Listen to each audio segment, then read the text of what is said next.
এবার দেখেন, এবার কি আগের মতো হবে? স্বরবর্ণগুলোকে রাখতে বলছি বেজোড় স্থান। এই শব্দটিতে অক্ষর আছে কয়টা?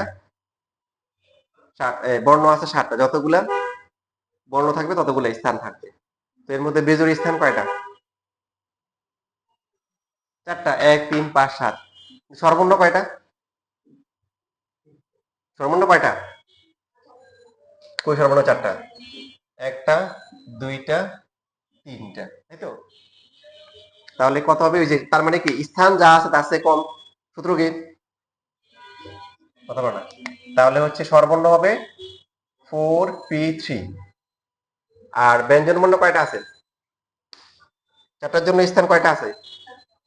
4টা। শিওর? কয়টা? 3টা। হ্যাঁ, কয়টা আছে? 3টা। হয় নাই, ওদের জন্য 4টা। ও ঠিকই বলছিল, বুঝে না বুঝে বলছিল। কারণ কি একটা খেয়াল করেন, কেন 4টা কেন? স্বরবর্ণ গুলা কয়টা স্বরবর্ণ বলেন? 3টা।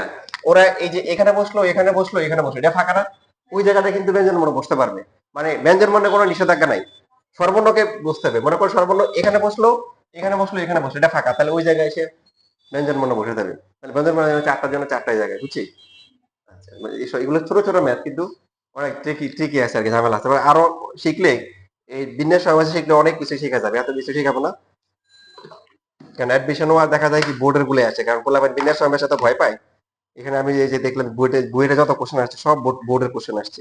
তোমরা চাইলে বই দেখতে পারো, এই যে এখানে দেখতে পারো, এই যে যত বুয়েট আছে সেখানে বোর্ড, বুয়েট এই যে বোর্ড, এই যে এখানে সব বোর্ড কোশ্চেন দিয়ে রাখছে, ঠিক আছে?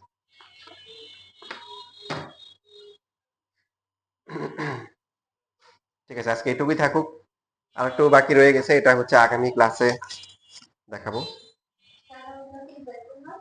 আগামী ক্লাসে একটু প্রথমে দেখা এটা শেষ করতে হবে, তারপরে ব্যাকটা শুরু করবো।